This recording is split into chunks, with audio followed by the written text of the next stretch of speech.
Thank you for attending this talk as part of the Diversity in Cancer Care Conference.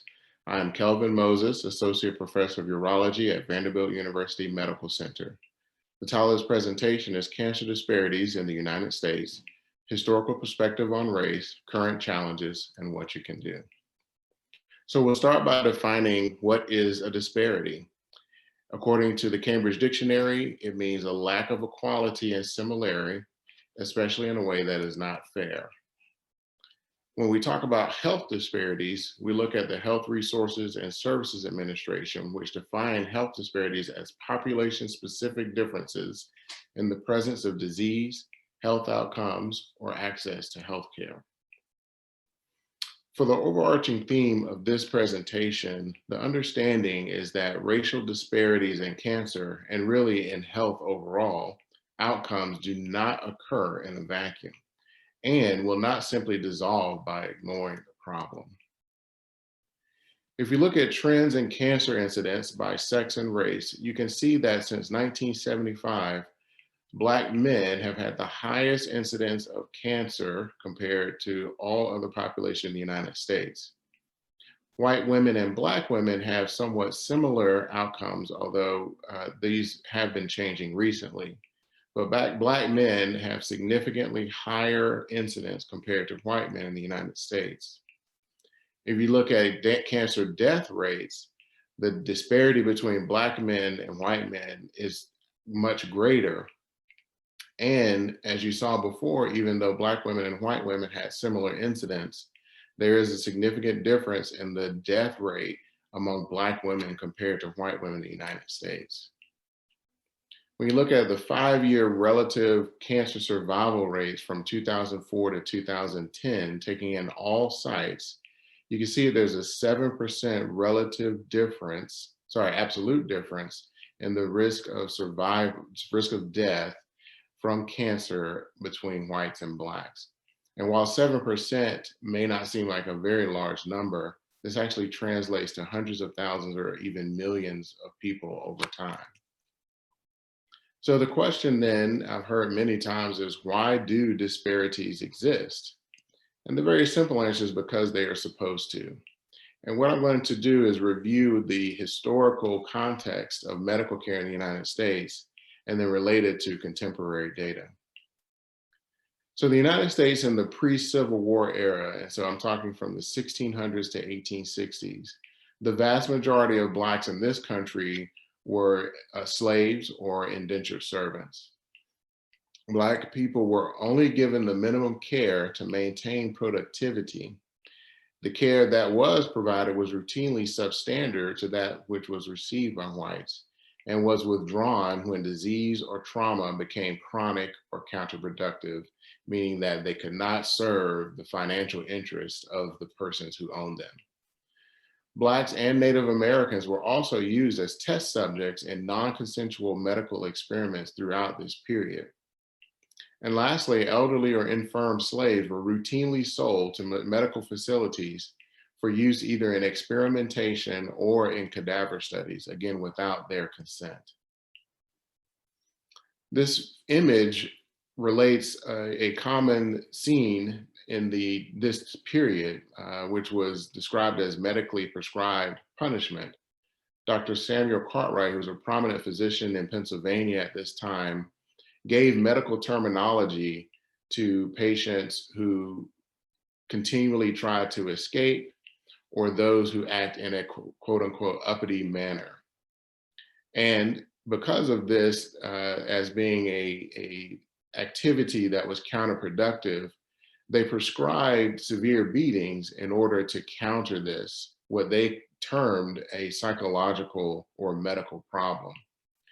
If you'll notice, they frequently used a Black person to administer this punishment and forced others to watch in order to prove that the person who was administering this was just like them and they could receive the same treatment with the same activity.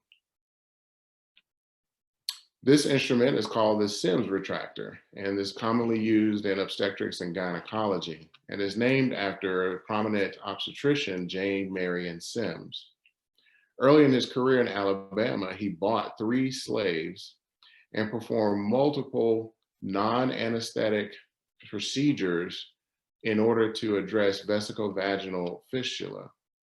As you can see here, the woman on the table is one of the slaves that he purchased, upon whom he performed multiple procedures. But if you look closely in the background to the left, there's two others who are looking on fearfully. Once Dr. Sims was run out of Alabama, he actually went to New York and continued his experimentation on women. And at that time in New York, among the lowest class were considered Irish. And so he performed these procedures on Irish women until he, quote unquote, perfected his technique. Now, this may sound like medical experimentation done by Mengele during the Nazi Germany.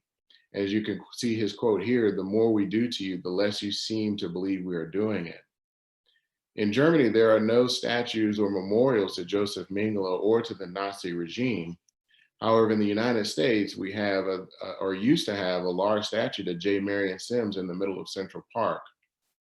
You may have noticed recently during the protests of Black Lives Matter, many statues have come down, and this particular statue has come down in Central Park after years of agitation from both medical professionals and regular citizens.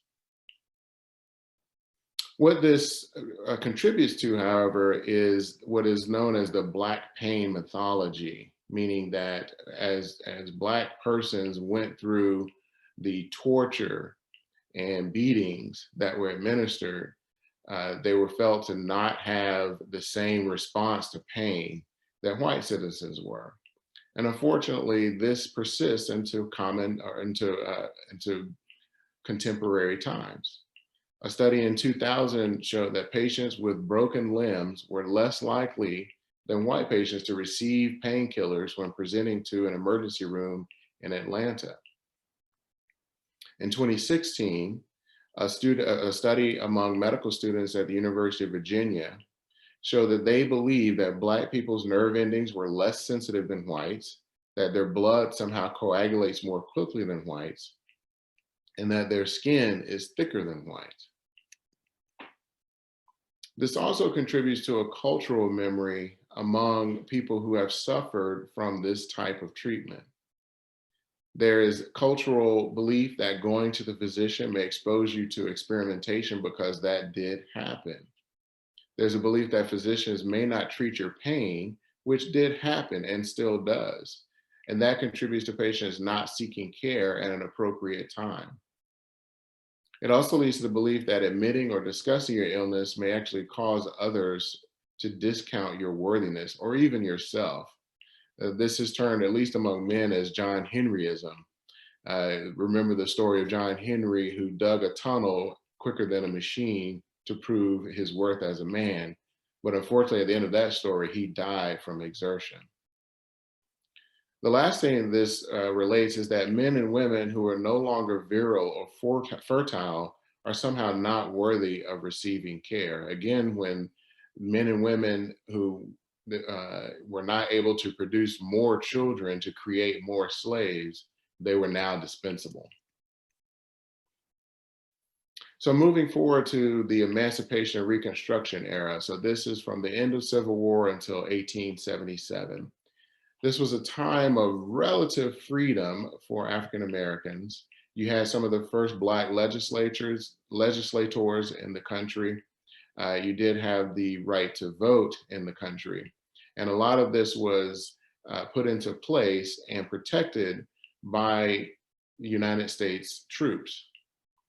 However, still at this time, Blacks were not allowed to use white hospitals in the North or the South. And very few Blacks were allowed to enroll in medical or nursing schools. And I point out the North because sometimes there's a belief that the North was more benevolent or that racism was not as bad. And unfortunately, the data does not show that. The Freedmen's Bureau was established during this time, and they started 90 hospitals throughout the South for the care of Black patients. However, only one survived to 1868. Here you can see some of the hospitals that were created during this time and sometime after in various cities.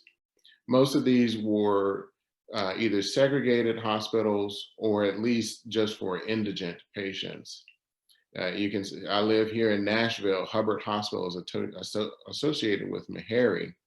I also worked at Grady Hospital in Atlanta, and there are relics of the time of segregation. Older patients used to refer to it as the Grady's, as though it was two hospitals, because at that time there were wings especially for Black patients and nicer wings of the hospital especially for white patients. Because of discrimination at this time, Black physicians were not allowed to join into medical societies, again, due to segregation discrimination. And so in 1895, a band of African-American physicians started the National Medical Association, which exists to this day for the advocacy of Black patients and Black physicians. So let's go to what's called the Jim Crow era. So this goes from 1870s until 1968. The key portion of this time is the Plessy versus Ferguson case decided in the Supreme Court, which established separate spheres of existence, which was defined as separate but equal, but clearly was unequal. This was also secondary to the election, or as I say, the selection of Rutherford B. Hayes, which ensured the end of Reconstruction. President Hayes was in a tie with his political opponent for president. And at that time, then Congress decided who was president. President Hayes offered to withdraw Union troops from the South in order to be named president, which happened. And there was a swift end to the Reconstruction era. During this time, again, medical establishment has fully embraced separate and unequal facilities along strict racial lines. Medical experimentation continued, and the most famous example is the Tuskegee syphilis study performed by the United States Public Health Service from 1932 to 1972. During this time, Blacks initiated their own medical schools and hospitals to try and combat systematic exclusion. Now, as I mentioned, the Tuskegee syphilis experiment is the most famous of experiments during this time, but really it's just one out of hundreds or maybe thousands. The famous Dow Chemical Company injected carcinogens, bacteria, herpes, and other viruses into Black prisoners at Philadelphia's Holmesburg prison throughout the 1970s. Margaret Sanger, among many other physicians, promoted eugenics and forced sterilization of Black women. And this was a mentality that continued well into the 1970s, a very famous lawsuit most recently among Black women who had hysterectomies performed without their knowledge. And even now, among detainees of an ICE facility in South Georgia, women are having hysterectomies without their knowledge. Orlando Andy, who is a former chair of neurosurgery at the University of Mississippi, removed portions of institutionalized Black boys' brains because of quote unquote behavior problems, again, without consent of patients or their families. There was a violent reaction to the Supreme Court case Brown versus Board of Education of Topeka in 1954, and a violent reaction to desegregation of schools and other public spheres. Because of that, there's a tremendous resurgence of the Ku Klux Klan and Confederate imagery, which lives on to this day. Again, more recently, you'll notice that arguments about the Confederate symbol on flags, you have to remember that Confederate symbol was not always on these state flags, and many of them were implemented in the 50s and 60s, again, to renounce desegregation. There was heightened segregation of schools, and this was performed by opening private schools and Christian schools, which could define along racial boundaries without the constricts seen in the public sphere. Later in this period, you see the initial efforts to enact affirmative action in universities and medical schools. And over time, these efforts have been systematically dismantled, again, using political and legal wrangling. So now let's skip to the post-civil rights era. So the signing of the Civil Rights and Voting Rights Bill in 1965 and 1968. And so theoretically, Black citizens are now full citizens of the United States with voting rights. However, during this time, disparities in cancer mortality, diabetes mortality, low birth rate, incidence of hypertension, asthma, multiple chronic diseases still persist, and in some cases are actually worsening. At this time, only 3% of physicians in the United States are Black, and 12%, although Blacks make up 12% of the population. There are significant disparities in access to medical care, insurance coverage, and receipt of aggressive treatment when necessary. So, reviewing this history, again, there's a cultural memory that persists among patients and physicians. Centuries of medical experts propagating the notion that Black persons are either non-human, subhuman, or humans without right to care or consent have been performed. The exclusion of people of color and women from the medical field devalues input from these groups. And it also allows for persistence of stereotypes among these groups, and the outcomes are then attributed to either personal failings rather than systemic inequities. Speaking out against the norm is also met with verbal, psychological, or even threats to health, career, and/or life.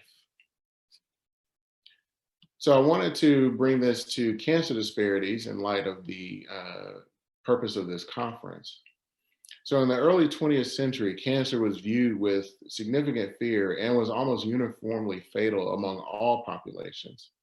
However, it was perceived as a disease of culture or civilization, namely because cancer was seen in elderly, and it was felt that cancer was not important among Blacks because they are more susceptible to infectious disease or to violence.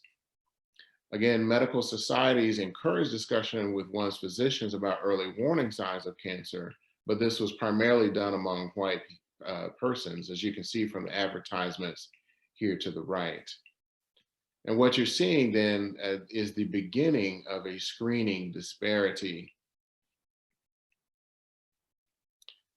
Congress in 1947 commissioned a study on cancer incidence rates in 10 urban areas in the United States. And again, the point of this was to see who was being affected by cancer. And to their surprise, there was actually a significant amount of persons who were quote unquote non-white. And on this figure, the non-white population is actually the hashed bars. But there are significant numbers of Blacks with cancer. You can see a disparity in skin cancer at the top, which makes sense due to difference in skin tone and melanin. However, here at the bottom, you can see differences in cervical cancer among white and Black patients. However, this was not viewed as a cancer incidence problem, but rather an infectious disease problem. And so the conclusion was that Black women were more susceptible to sexually transmitted disease, were sexually promiscuous, and had sex at an earlier age compared to white women. So to put a finer point on cancer disparities, Dr. LaSalle Lafall, who is the former chair of surgery at Howard University, published a landmark article in the journal Cancer in 1973. It was entitled An Alarming Increase in Cancer Mortality in the US Black Population. His study looked from 1950 to 1967. And one of the conclusions is that genetic factors cannot explain the rapidly divergent trend that was seen during this time period. Now, he did not have some of the data that we have access to now, and he's hypothesized that this was an environmental effect.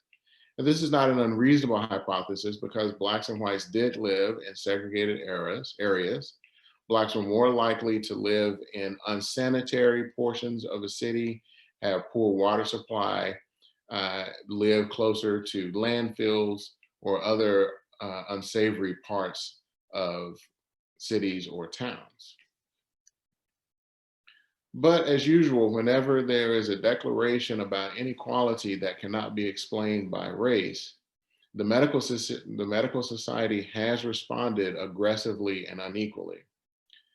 A study that was performed again by members of the American Cancer Society did a study in 1976 showing a comparison of cancer statistics between white and blacks. They did show that cancer is diagnosed at a more favorable stage in whites compared to blacks, and that white survival rates tended to be higher compared to blacks within comparable stages.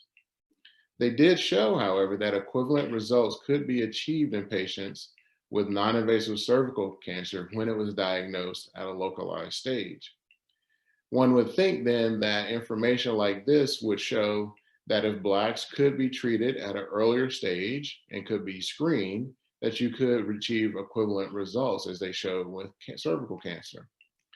However, their conclusion was that clearly controlling cancer is more difficult in blacks than in whites.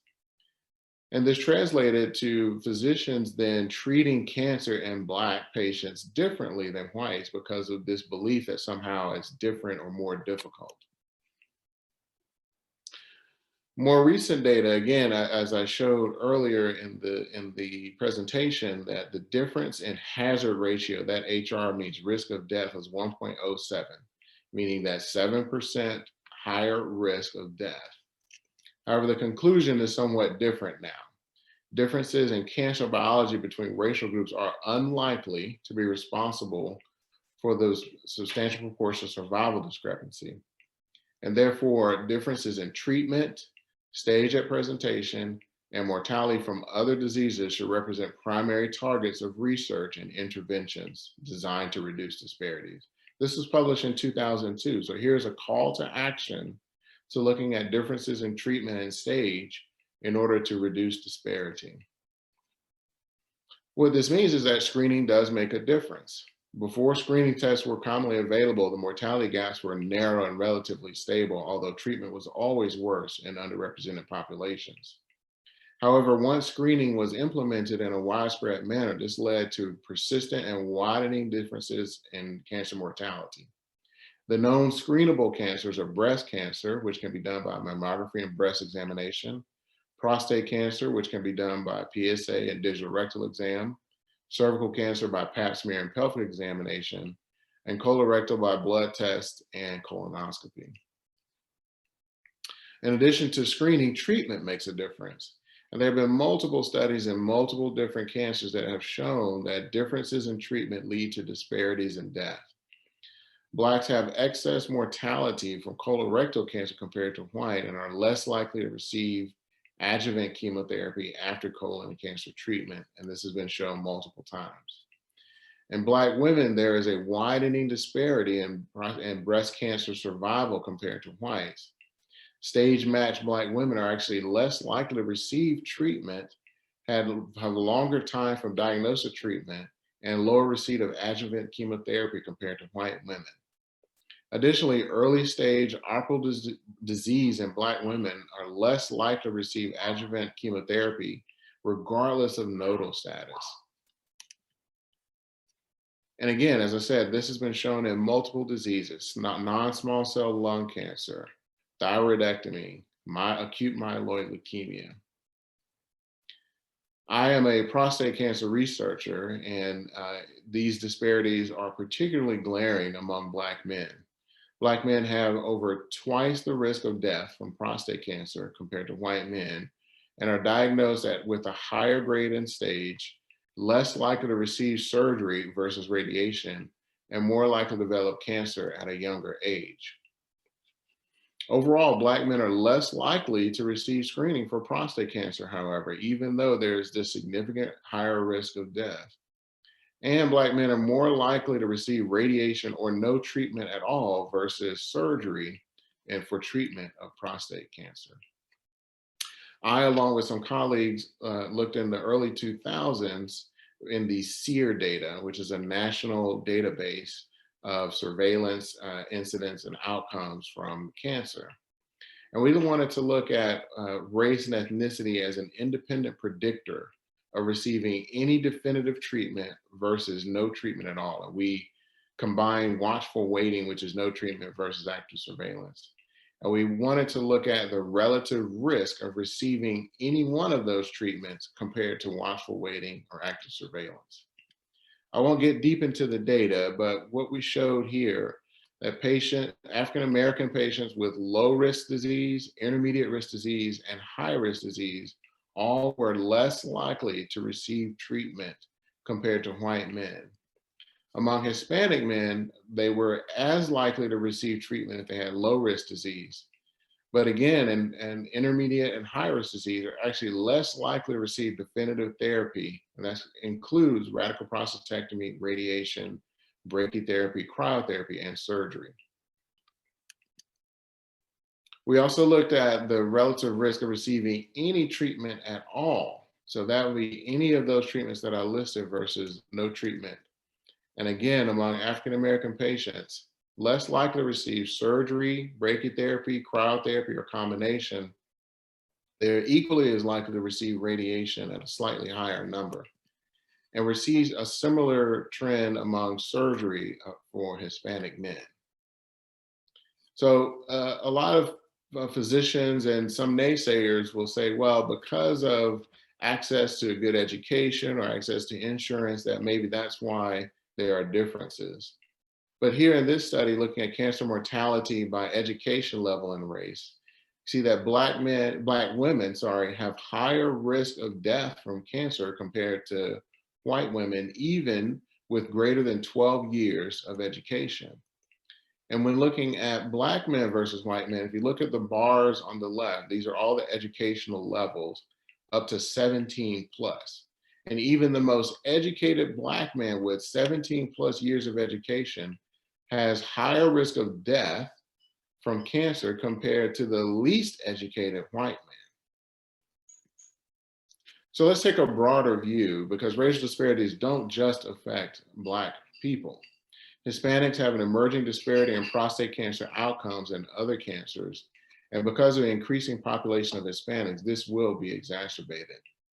Native Americans and Alaskan Natives have greater mortality from almost every cancer except for liver cancer, and is most pronounced in the screen detected cancers: cervical, breast, prostate, and colorectal cancer. LGBT patients experience significant disparities, particularly in breast cancer and HPV. A lot of this has to do with fear of coming out to a physician, particularly if it's a religiously affiliated physician or facility. There's pressure to conform to gender expectations among physicians and patients. There's disregard for fertility, and there's actually legalized discrimination. In Tennessee, where I live, and many other states, there's actually a law that allows psychologists to not treat patients who are lesbian, gay, or bisexual due to religious dispute. But the main thing I want to point out here is that race is not a medical entity. It is not a biological construct. You cannot look at someone's genes and say, oh, this person is Black or this person is Asian. Race is a social construct. It is made to divide people in categories, and it can be used as a surrogate for socioeconomic status, geographic origin, and culture. However, because race is not a biological or genetic issue, the search for a biological genetic base for every disease disparity actually diverts attention. It actually makes sense for some geographically endemic diseases like sickle cell or cystic fibrosis, which have a clear genetic predisposition. However, we must conclude otherwise that underrepresented populations are genetically inferior if there's a genetic basis for disease disparity, and we know that this is not true. Another question from naysayers: what is taking so long? Well, if you look at the history of this country, then from 1619 till 1964 or 1965, when the Voting Rights Act was established, Black people were not citizens and therefore not receiving equitable care. Why else is it taking so long? The medical society is no different than every other sphere of society in this country. And there's structural inequity built into residential redlining of neighborhoods, poor schools and decreased funding, which is associated with the tax brackets of patients within a zip code, higher infant mortality. There's significant efforts to restrict or reduce voting rights among African Americans. There is legalized police violence and inequities in sentencing among Blacks for equivalent crime. And there's greater risk of bankruptcy among the poor and communities of color. So what it will take then to address this is a conceptual framework, and it will have to address multiple spheres: structural barriers, physician and clinical factors, and patient factors that will need to be addressed. There are efforts that have been announced by the CDC, by the National Cancer Institute, and there are directives to increase community-based screening, education, and intervention, increase underrepresented population participation in clinical trials, and then focus research on not only identifying areas of disparity, but then addressing the sources of those disparities. The Affordable Care Act, which was passed approximately 10 years ago, has now ensured approximately 20 million Americans with the goal of improving access through better coverage. Additionally, the CMS is moving from a fee-for-service model, meaning that you get paid for what you do, and instead getting paid for providing quality care. And there's an aim to have a reduction in fee-for-service by 50% 2 years ago, and this continues today. And what that would mean then is that physicians who are providing low quality care to whomever, Black or white, will have to answer for their actions or see reductions in their reimbursement. So I'm not arguing for equality, because equality means that everybody starts from the same point, but that ignores the historical impact of the last 400 years. And what we're seeking is justice, meaning that we need to address the disparities that have been created over centuries in order, again, to provide an equal standing. So what can you do to address health disparities? You can be involved. We need research and action. You can be vigilant. Do not stand by if substandard care is being administered. You can be vocal by speaking up for underrepresented patients. If you are a researcher, you have to avoid reporting on disparities purely for promotional reasons. Ridley in 2010 said there's actually a need to guide the industry to genuine movement to eliminate the fundamental cause of health disparities. We need new programs that do not offer anemic responses to complex problems. You need to be an advocate for diversity in healthcare provision and policy. That means that we need to be advocating for Black women and Black men, Hispanic men and women, Native American men and women, who are in positions to not only provide care, but also design policy to help address the communities that need it the most. You have to be willing to learn and also decenter yourself from the conversation. There are several research papers, books, internet. You can get as much information as possible to learn what you were never taught in elementary and high school. And then also decenter yourself from the conversation to allow diverse voices to speak up on their own behalf. Nickens in JAMA in 1992 stated that the lack of minority representation at leadership levels translates to a lack of understanding of the cultural needs of minority communities, and thus reduced implementation of programs that address these needs. One such program that has been created in California was the IMPACT program. Dr. Mark Litwin actually went to the California State Legislature and advocated for funding to provide free prostate cancer treatment to men who had little or no health insurance. And this was found to actually be more cost effective to the state than relying solely on the county safety net facility. So it actually was financially better to provide equitable care. So why is removal of disparities important? Well, number one, healthcare is a right for all citizens and is a hallmark of a just and humane society. And as I just stated, it actually makes sense economically. Paul Farmer at Harvard University said it's actually very expensive to get bad medical care to poor people in a rich country. And so I'll wrap up by saying, the inequities that we see in healthcare are not new, they are not random, and they're actually part of a structural inequity that is built into the system. Martin Luther King Jr. said it best: of all forms of inequity, injustice in healthcare is the most shocking and inhumane. And I agree with this. And we must do more work in order to address this. Thank you very much. I appreciate your time.